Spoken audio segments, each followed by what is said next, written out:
प्रश्न है कि जीवन की कड़वी यादें पीछा नहीं छोड़ती, उनसे कैसे बाहर आए। यहाँ हमें ज्ञान की ज़रूरत पड़ती है। ये भीतर अपने आप को बार बार बोलना पड़ता है कि जो पास्ट में हो गया उसको हम बदल नहीं सकते, उससे कोई छेड़छाड़ नहीं कर सकते। अब जो हो गया उसको तो अपने जहन से हमें निकालना ही पड़ेगा, उसको एक्सेप्ट करना ही पड़ेगा।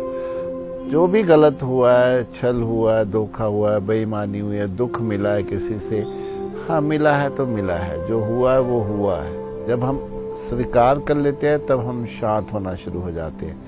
उस व्यक्ति के प्रति जहाँ से भी हमें ये सब मिला है, हमें उसे माफ़ करने की भी आवश्यकता है, तभी हम शांत हो सकते हैं। हाँ, उसने गलत किया, हम कह सकते हैं कि ऐसे माफ़ी कैसे दे दें, लेकिन उसको याद रख के विचलित होते हैं वो भी तो हम ही होते हैं। बेचैनी व्याकुलता भी तो हम ही आती है।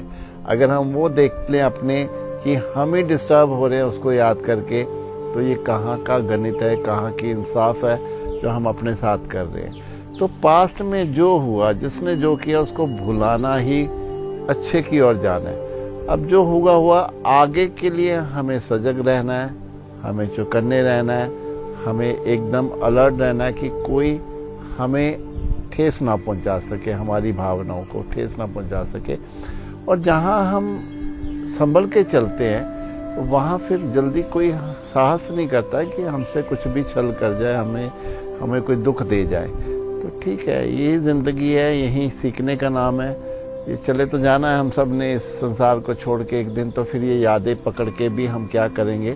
तो अब कुछ अच्छे की ओर चलते हैं, कुछ ईश्वर की ओर चलते हैं, अध्यात्म की ओर चलते हैं, कुछ लोगों के साथ अच्छा करने की ओर चलते हैं। जब हम बिज़ी हो जाते हैं इस साइड में, तब पिछली यादें फिर अपने आप ही छूटनी भी शुरू हो जाती हैं, हमें वो तंग भी नहीं करती हैं।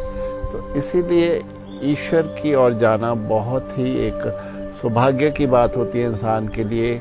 अध्यात्म की राह पे जाना, उसमें ध्यान, एकांत, मौन, मैं हमेशा बोलता हूँ वो हमारी मदद करते हैं।